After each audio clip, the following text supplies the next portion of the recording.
తెలంగాణ వ్యాప్తంగా ఉన్న సంక్షిప్త వార్తలను ఇప్పుడు టీజీ ఎక్స్ప్రెస్లో చూద్దాం. మొబైల్ ఫోన్ కారణంగా పిల్లలు తమ జీవితాలను నాశనం చేసుకుంటున్నారని కేంద్ర మంత్రి కిషన్ రెడ్డి ఆవేదన వ్యక్తం చేశారు. రికగ్నైజ్డ్ స్కూల్స్ హైదరాబాద్లో నిర్వహించిన కార్యక్రమంలో కేంద్ర మంత్రి ముఖ్య అతిథిగా పాల్గొన్నారు. 2024లో ఉత్తమ ప్రతిభ కనబరిచిన విద్యార్థులను ఆయా స్కూల్ టీచర్లను ఘనంగా సత్కరించారు.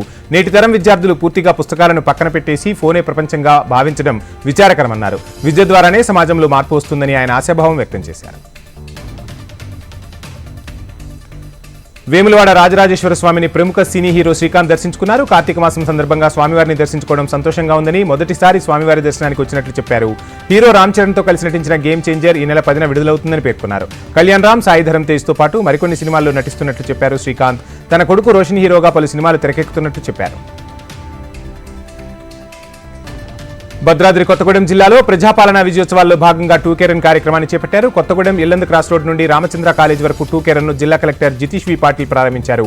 ప్రజాపాలనా విజయోత్సవంలో భాగంగా సీఎం కప్ టూకే రన్ నిర్వహించామన్నారు. జిల్లా స్పోర్ట్స్ పర్సన్స్ కు గోల్డ్ మైన్ లా ఉందని, టూకే రన్ లో విద్యార్థులు యువత ఉత్సాహంగా పాల్గొనడం జరిగిందని కలెక్టర్ తెలిపారు. హనుమకొండ జిల్లా షాయంపేటలోని Kasturba Gandhi social welfare residential Mahatma Jyotiba Phule పాఠశాలను ఎమ్మెల్యే గంట్ర సత్యనారాయణరావు తనిఖీ చేశారు. మంత్రి పొన్నంతో ఎమ్మెల్యే ఫోన్లో మాట్లాడి విద్యార్థుల సమస్యలను వివరించారు. దీంతో పలు సమస్యలను వెంటనే పరిష్కరిస్తామని మంత్రి పొన్నం ప్రభాకర్ హామీ ఇచ్చారు. విద్యార్థుల ఆరోగ్యం పట్ల అధికారులు ప్రత్యేక శ్రద్ధ చూపాలని ఎమ్మెల్యే సూచించారు. ఆసిఫాబాద్ జిల్లా కౌటాల మండలం కేతేశ్వర స్వామి కంకాలమ్మ ఆలయం మహాజాతరకు ముస్తాబైంది. జాతర 3 రోజుల పాటు వైభవంగా కొనసాగనుంది. కేతేశ్వర స్వామి కంకాలమ్మను దర్శించుకునేందుకు తెలంగాణ, ఆంధ్రప్రదేశ్, మహారాష్ట్ర, తమిళనాడు రాష్ట్రాల నుంచి భక్తులు తరలివస్తున్నారు. జాతరకు వచ్చే భక్తులకు ఇబ్బందులు తలెత్తకుండా ఆలయ కమిటీ అన్ని ఏర్పాట్లు చేస్తుందని తెలిపారు. భక్తులకు ఎలాంటి అవాంఛనీయ సంఘటనలు జరగకుండా పోలీసులు భారీగా బందోబస్తు ఏర్పాటు చేశారు.